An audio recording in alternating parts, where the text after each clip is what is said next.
Hidrokarbon. Senyawa organik hidrokarbon adalah senyawa yang hanya terdiri dari atom hidrogen dan karbon saja.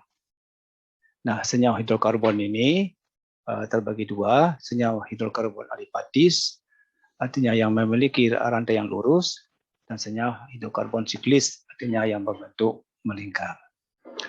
Senyawa hidrokarbon alipatis ini ada dua macam, alipatis jenuh dan alipatis tidak jenuh.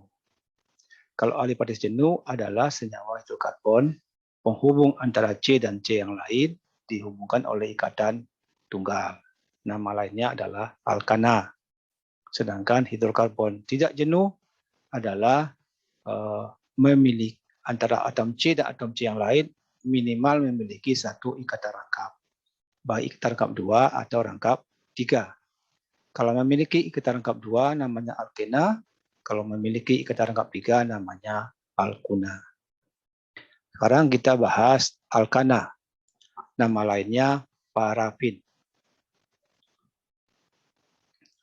Jadi alkana disebut hidrokarbon karena masih mengandung atom karbon dan H saja. Kemudian istilah dari parafin tadi karena afinitasnya kecil atau sukar bereaksi pada sukamar dengan zat lain. Kalau alkana rantai terbuka disebut juga dengan alkana alipatis, dan yang berbentuk cincin disebut dengan alkana siklis. Sumber utama dari senyawa alkana adalah minyak bumi.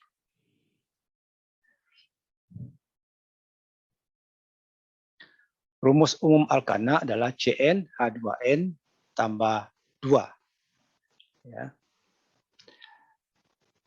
Ini disebut dengan alkana alipatis. Kalau untuk alkana siklis, rumusnya CnH2n saja. Kemudian ada lagi gugus alkil, simbol disebut dengan R, simbolnya R. Ini rumusnya CnH2n tambah 1. Nah, N ini menyatakan jumlah dari atom C, ya, jumlah atom C. Seandainya atom nilai N-nya 1 di sini, maka C-nya 1 hanya 2 kali 1 tambah 2 berarti 4. Jadi kalau C-nya 1 hanya 4. Gitu.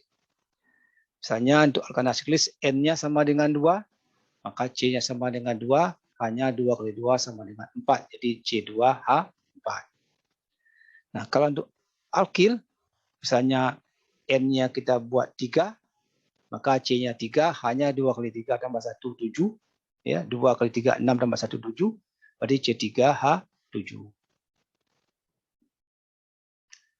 Tata nama, jadi penama senyawa organik itu ada dua, ada nama resmi dan nama tidak resmi. Sekarang kita lihat penamaan alkana secara resmi. Jadi diawali dengan bahasa Yunani, diakhiri dengan kata ana, ya, kecuali untuk alkana yang memiliki jumlah atom karbon 1 sampai 4 dan ini diberikan nama khusus. Sedangkan untuk atom C, kelima dan seterusnya berdasarkan bahasa Yunani. Kita lihat contohnya ini. Jika atom C-nya 1 hanya 4 namanya metana, ya. Atom C-nya 2, N-nya 2, C2H6 namanya etana. Kalau C-nya 3 hanya 8 propana. Kalau C-nya 4 H10 butana, ya. Nah, mulai dari C5 dan seterusnya itu namanya diawali dengan bahasa Yunani, diakhiri dengan ana. Jadi rumus ini sesuai dengan CnH2n tambah 2. Kemudian kalau kita lihat sifat fisikanya di sini, bahwa kalau metana titik didih pada minus 162 derajat, etana pada minus 88,6, propana pada minus 42,1, butana pada 0,5 derajat Celcius, ya. Nah, terus ke bawah semakin naik. Nah, itu bisa juga kita hubungkan dengan jumlah atom C-nya. Jadi semakin banyak atom C-nya, titik didihnya semakin tinggi. Kemudian senyawa organik juga senyawa yang memiliki isomer. Maka alkana juga memiliki isomer. Jadi mulai dari butana. Jadi butana memiliki 2 isomer, pentana 3 isomer, heksana 5 isomer, dan heptana 9 isomer, dan seterusnya makin banyak. Dan dari sini juga ada hubungan bahwa semakin banyak atom C, jumlah isomernya juga semakin banyak. Kemudian alkil, ya, gugus alkil ini adalah gugus yang melekat pada rantai utama alkana, ya. Jadi rumusnya C2N tambah 1. Jadi kalau N-nya 1, berarti H-nya 2 kali 1, 2 tambah 1, 3. Jadi CH3. Nah, karena tangan C-nya itu 4, ya baru 3 diisi oleh atom H, maka ada satu tangan yang tidak berikatan. Nah, itu juga kalau C-nya 2, berarti H-nya nanti 5, ada satu tangan yang tidak berikatan, dan seterusnya. Jadi sesuai dengan rumus CnH2n tambah 1. Nah, penamaannya sama, awalannya sama dengan alkana, tapi akhirnya diganti dengan il. Jadi metana menjadi metil, etana menjadi etil, propana menjadi propil, dan seterusnya.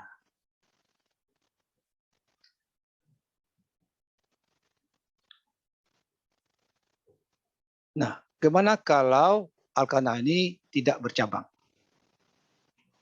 Jadi kalau tidak bercabang, namanya diawali dengan huruf N. Nah, misalnya seperti ini. Kalau metana pasti tidak ada cabang karena C1, ya. Ini namanya metana, rumus molekulnya C4, kemudian struktur bangunnya juga C4. Etana C2H6, maka rumus bangunnya CH3, CH3. Propana C3H8, seperti ini, CH3, CH2, CH3, ya. Mulai dari butana, jadi kalau kita buat rumus yang lurus seperti ini, maka harus ditulis di depannya kata N. Ini menyatakan normal. Kenapa dimulai dari butana? Karena mulai dari butana itu sudah ada isomer. Jadi kemungkinan rumus bangunnya tidak hanya rantai lurus seperti ini. Bisa juga kemungkinan bercabang. Makanya untuk menyatakan rantainya tidak bercabang, maka ditulis nama depannya N, butana. Artinya butana yang tidak memiliki cabang. Itu juga seterusnya ke bawah, ya. Normal heptana kalau lurus saja, ini. Oktana C-nya 8, H18. Jadi semua atom C itu tangannya 4, ya, tangannya 4. Jadi kalau kita lihat di sini, kenapa CH2?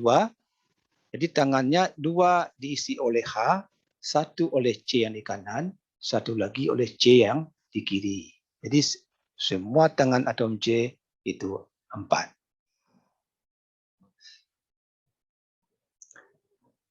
Kemudian kalau alkananya bercabang. Nah, caranya kita tentukan rantai utama. Rantai utama adalah rantai yang paling panjang dari segala kemungkinan, ya. Jadi rantai utama itu tidak hanya lurus saja, bisa juga bengkok-bengkok, tapi yang terpanjang. Nah, yang tidak dianggap sebagai rantai utama dianggap sebagai gugus alkil atau cabang. Selanjutnya kita beri nomor pada rantai utama sehingga cabang memiliki nomor yang kecil.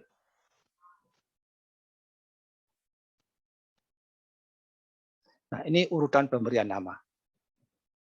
Pertama tulis nomor cabang, yang kedua nama cabang alkil, ketiga nama rantai utama. Nah, jika memiliki lebih dari satu cabang, misalnya memiliki 2 cabang, tapi cabangnya sama, maka di depan nama cabang ditulis nama D. Kalau memiliki 3 gugus cabang yang sama, di depannya diberi kata tri. Kalau 4, tetra. Nanti kita buatkan contohnya.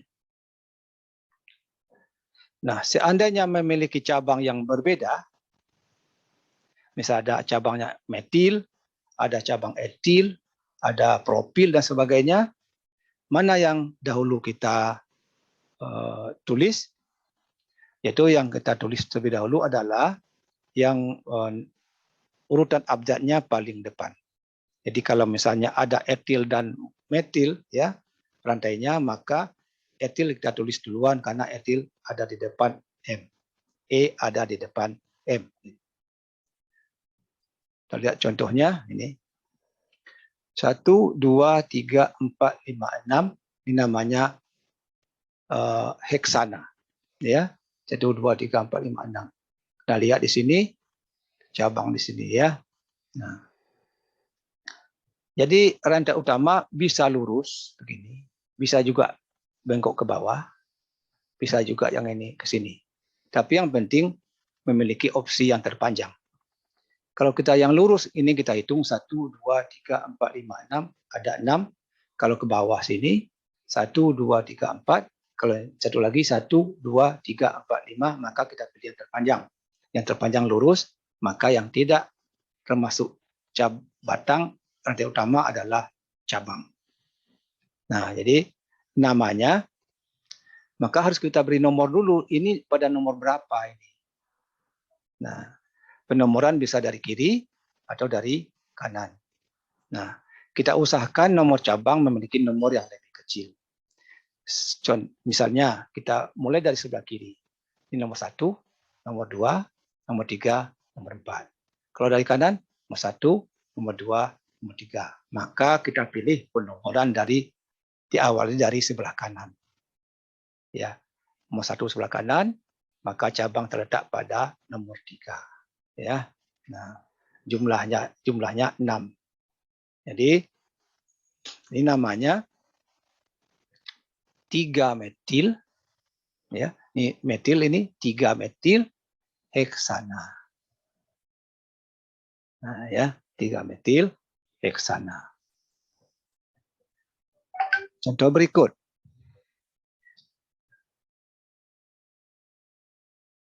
Nah, ini juga kita cari yang terpanjang. Misalnya di sini 1, 2, 3, 4, 5, 6. Nah, gimana kalau ke bawah 6 juga? Jadi sebenarnya boleh ini yang dianggap cabang, boleh juga ini dianggap cabang karena nanti sama-sama 6. Nah, biar mudahnya kita anggap cabang adalah yang di bawah saja. Ya. Nah, berarti kalau di sini penomoran tetap di sebelah kanan. Jadi nomor 2 menjadi 2 metil heksana.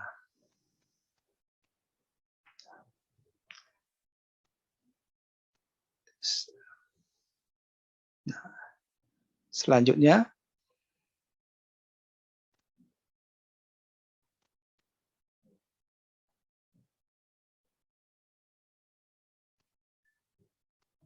nah, kalau gambarnya seperti ini. Ini hanya kurang 2 ya. Harusnya CH2 ini di sini. Kalau gambarnya seperti ini, ya, maka ini semuanya rantai utama. Karena cabang tidak ada di ujung. Ya, rantai tidak ada di ujung. Ini namanya berapa C-nya? 1, 2, 3, 4, 5, 6, 7. Jadi normal heptana. Jadi ingat ya, ini sebenarnya 2 ya. CH2. Sekarang kita lihat lagi contoh berikut. Nah, ini memiliki 2 cabang yang sama. Nah, dari mana kita beri nomor? Kita usahakan nomor cabang yang lebih kecil. Kalau dari kanan tentu ini nomor 1, 2, 3, 4, 5, 6. Jadi 3 dan 6. Tapi kalau dari kiri 2 dan 5. Maka kita pilih penomoran dari sebelah kiri ya. Jadi ini nomor atom C kedua, atom C kelima. Namanya karena ini 2 gugus yang sama, 2 metil, 2,5 dimetil. Nah, kita hitung ini semua 7 heptana.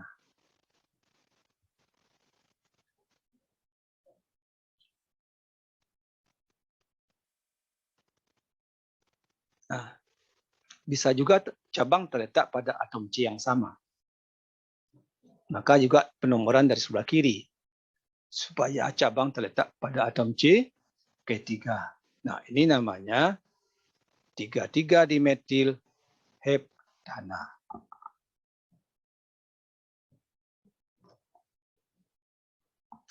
Gimana kalau gugusnya berbeda? Ya, kita lihat contohnya seperti ini. Jadi memiliki dua cabang, satu etil, satu metil. Nah, dari mana kita beri nomor? Nah, usahakan nomor cabang memiliki nomor yang kecil. Ya, 1, 2, 3, 1, 2, 3 sama-sama ini kiri kanannya. Maka kita prioritaskan yang etil. Ya, etil. Maka penomoran dari sebelah kiri. Jadi nomor 1, ini nomor 3, dan ini nomor 5. Nah, namanya berarti 3 etil, 5 metil heptana. Karena atom C-nya 7. Ya. 3 metil, 5 etil heptana atau 3 etil 5 metil heptana. Jadi jadi ini sebetulnya pertanyaan mana yang harus dipilih. Jadi yang dipilih adalah 3 etil 5 metil heptana. Nah, cara lain penulisan struktur hidrokarbon. Jadi bisa juga ditulis rumus ini, struktur ini dengan ringkas tanpa menuliskan hurufnya. Jadi kalau ini artinya CH3 artinya di sini. Ini C saja karena memiliki tangan yang 4. Ini CH3, ini CH3, ini CH3. Ya. Jadi 1, 2, 3 makanya namanya propana. Jadi makanya namanya 2,2 dimetil propana. Nah, kita lihat di sini. Ini C semua ini. C, ada 6 berarti heksana. Ya. Kemudian ini C berarti ini etil, ini metil, maka namanya 3 etil 4 metil heksana. Ya. Nah, ini itu juga yang lain ini 1 2 3 4 ini butana, ini metil berarti 2 metil butana, ya. Jadi tidak boleh seperti ini. Jadi ini angka lebih besar jadinya 3. Jadi cari yang lebih kecil.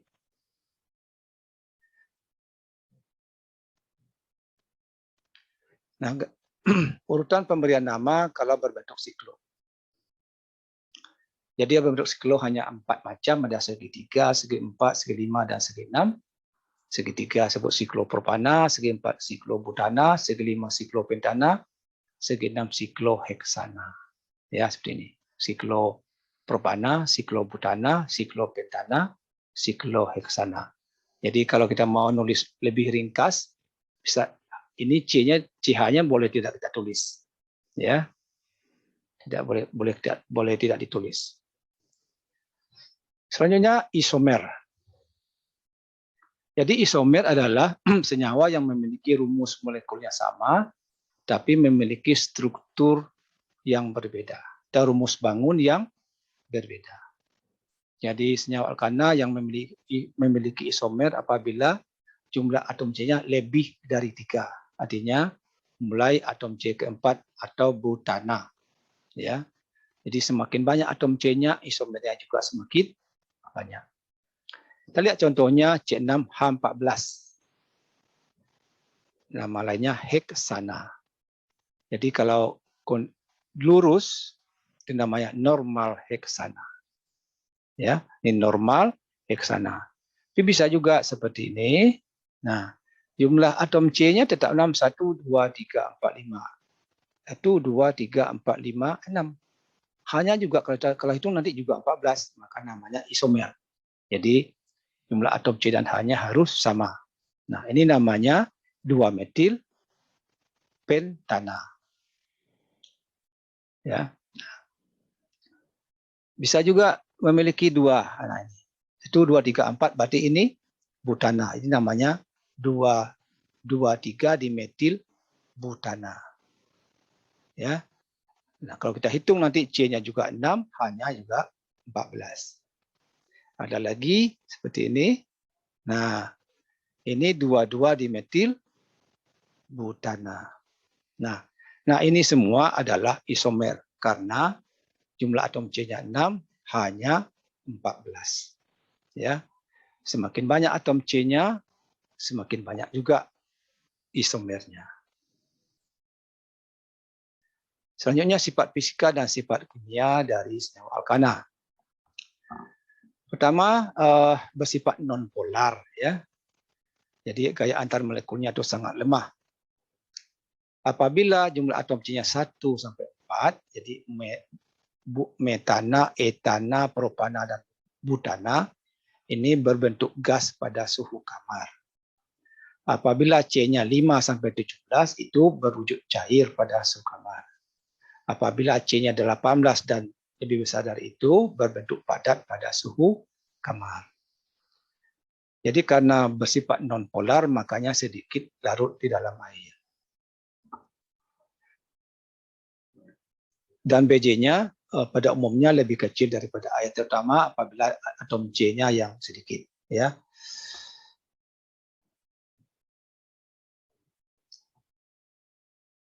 Nah, ini ya penjelasan tadi. Jadi apabila atom C-nya 1 sampai 4 berbentuk gas pada suhu kamar, apabila 5 sampai 17 itu berbentuk cair, ya. Anda juga bisa lihat di sini titik lelehnya, semakin banyak atom C-nya, semakin tinggi titik lelehnya dan titik didihnya.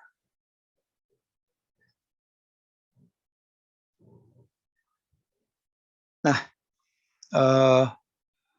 kenaikan titik didih ini juga disebabkan oleh makin besarnya gaya van der Waals antara molekul yang semakin panjang. Nah, kita lihat di sini. Kemudian alkana yang bercabang, titik didihnya lebih rendah daripada alkana yang tidak bercabang. Apabila jika jumlah atom C-nya sama. Kita lihat gambar ini.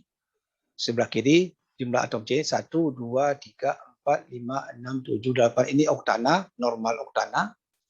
Jadi jarak antar molekulnya lebih rapat karena tidak ada cabang, sehingga gaya van der Waals-nya lebih besar, ya. Gaya antar molekulnya.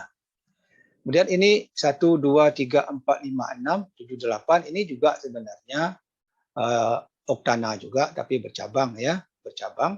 Maka jarak antar molekulnya lebih renggang, sehingga gaya antar molekulnya lebih lemah, ya, sehingga nanti titik didihnya ini lebih rendah dibandingkan dengan normal oktana. Reaksi. Tadi jelaskan alkana ini agak sukar bereaksi, bukan berarti tidak bisa bereaksi. Ya, contohnya metana bisa bereaksi dengan O2 nanti membentuk CO2. Jadi gas metana yang keluar dari penguraian senyawa organik secara anaerob masuk ke atmosfer, dia nanti akan berubah menjadi CO2. Kemudian proses pirolisis atau cracking. Ini proses pemotongan rantai alkana menjadi lebih pendek, ya, lebih pendek. Jadi fungsinya bisa untuk membuat tinta, memperbaiki struktur bahan bakar minyak, membuat alkena, membuat bahan baku plastik, ya. Jadi kalau alkananya mau dipolimerisasi, kita misalnya mau ini kita memiliki butana, tapi kita yang kita butuhkan adalah etana seperti ini. Maka ini bisa dipotong, ya, bisa dipotong menjadi etana. Kemudian kalau kita polimerisasi, nah direaksikan dengan etana yang sama. Kemudian juga proses pirolisis ini bisa juga, ya, banyak dimanfaatkan untuk pembuatan bahan bakar. Jadi minyak bumi itu memiliki bermacam-macam rantai, ya, sedangkan yang dibutuhkan untuk bahan bakar adalah oktana. Maka bisa direkayasa struktur yang lain menjadi oktana dengan proses cracking atau pirolisis, yaitu proses pemanasan dengan suhu yang tinggi tapi tidak ada oksigennya.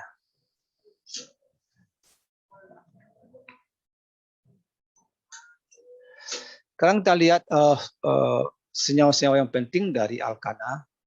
Yang pertama, metana.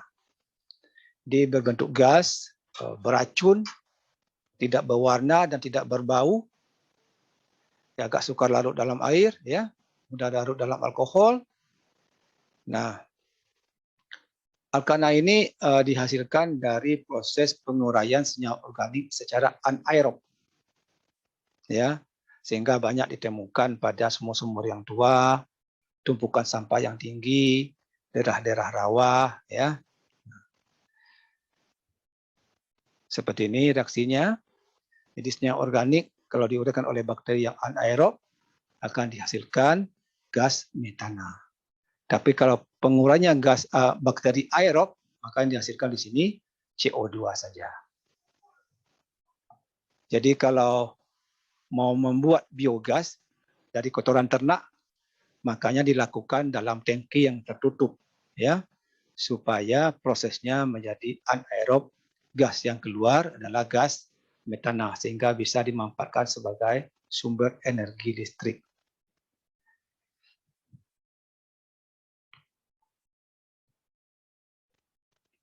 Nah, gas metana di alam, ya, sering ditemukan pada tambang batu bara, sering menimbulkan ledakan, ya. Terdapat dalam gas alam sekitar 90%, dan penguraian sisa makanan, ya, seperti timbunan sampah yang tinggi, kemudian pembusukan daun-daun di dasar rawa, di sumur-sumur tua, ya. Mungkin Anda sering atau pernah mendengar orang meninggal ketika membersihkan sumur, itu kemungkinan besar karena terhirup gas metana akibat penguraian senyawa organik yang ada di dalam sumur tersebut, ya.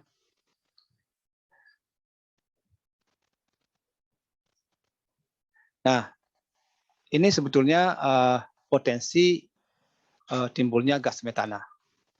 Ini limbah agroindustri, limbah sawit, limbah sayur-sayuran di tempat pembuangan sampah, ya, seperti ini.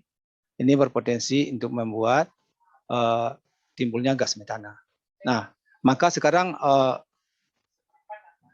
Anda lihat gambar yang kanan atas ini sebenarnya adalah limbah cair sawit, ya, limbah cair sawit.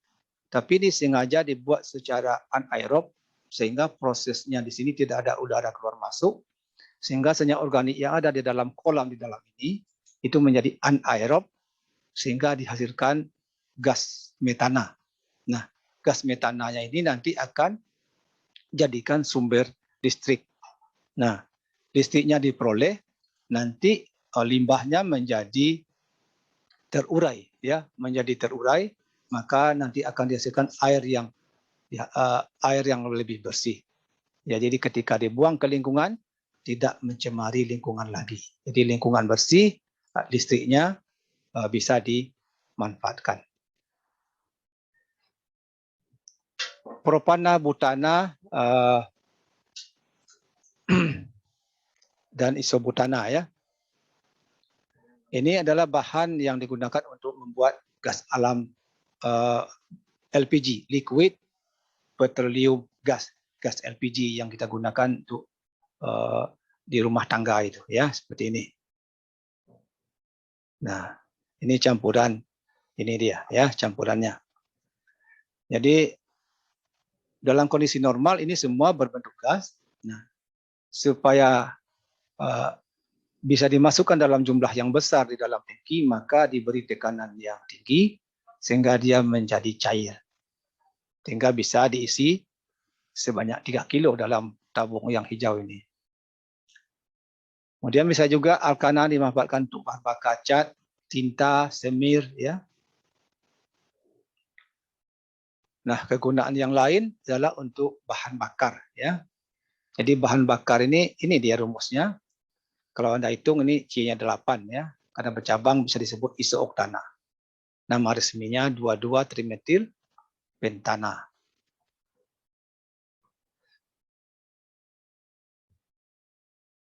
Nah, ini manfaat yang lain dari alkana. Nah, selain dari ini, senyawa alkana ini lebih banyak digunakan untuk diolah menjadi senyawa yang lain. Jadi tidak digunakan langsung, gitu ya. Jadi banyak yang digunakan untuk dirubah lagi menjadi zat yang lain. Misalnya dijadikan alkohol, ya, dijadikan aldehid, dijadikan keton dan sebagainya.